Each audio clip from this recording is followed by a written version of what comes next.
I was angular attack stalling that one there, I get the impression. That wasn't an actual airspeed stall, that was a angular attack. Because I was changing attitude a little bit too abruptly there. So we'll bring around here, we'll get the gear back down, in fact we'll get the gear down now. Now we've regained sensible airspeed. And we'll bring her around and we'll make another approach. This time we'll just accept the 50-degree offset for the crosswind. It's not the end of the world. It's close to basically 40 straight crosswind, will be okay. Realistically, in this sort of valley, it'll be going up and down the valley with the wind direction, so we'll be fine. Okay, what we're looking at over there, that's pretty close.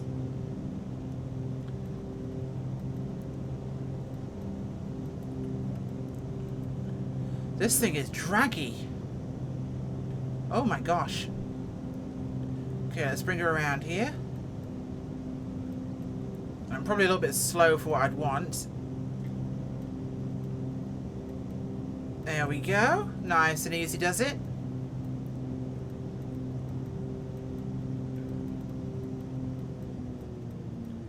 Okay, looking good. Okay, stage 1 flaps, stage 2 flaps. There's our airport.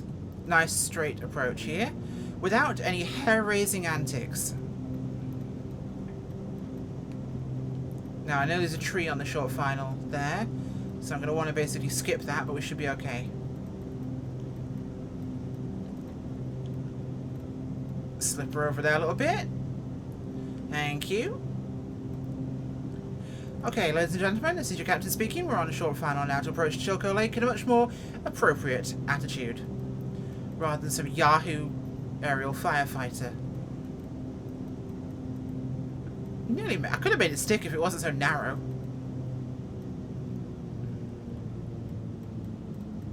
Confirm gear down. Okay, we are configured for landing. Those trees are a little on the high-low side. Yes, yes, yes, yes, yes, yes, yes, yes, yes, yes, yes. Be quiet, I'm busy. Oh, mother. We're making it, we've made it. We're down. Okay, now we just have to stop. Flaps up. There we go. Please, flaps up. I need more pressure on my wheels.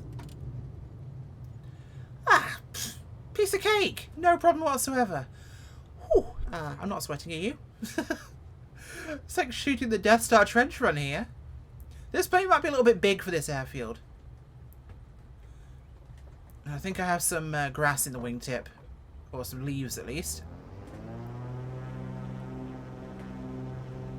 There we go. No problem whatsoever.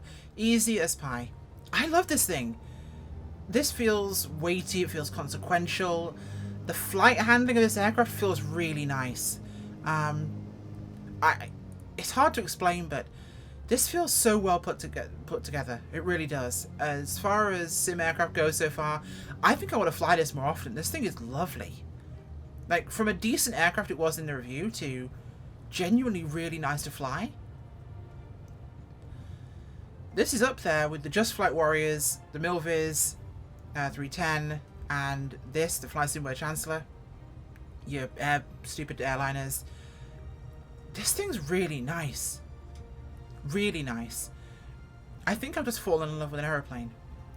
And yeah, it's slightly bigger, slightly more useful load, and the sounds, the atmosphere, the general sounds of the aircraft engines, the sounds of the tires on the runway, the chirp, you can hear almost the suspension.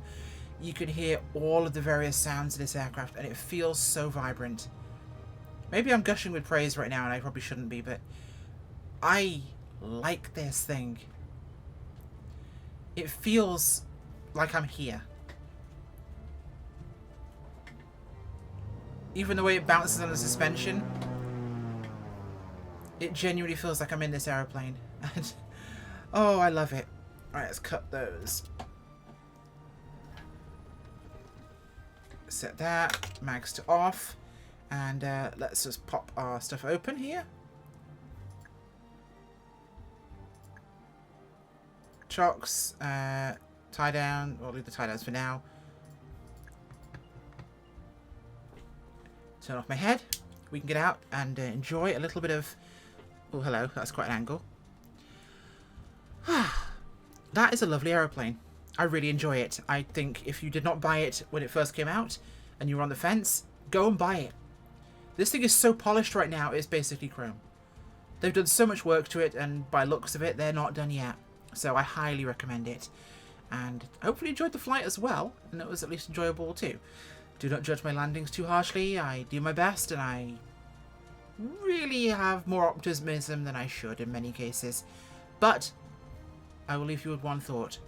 Always be optimistic. Always think you can make it. But don't be afraid to hit the gas and go around. Just know when. Thanks for watching, guys. Bye!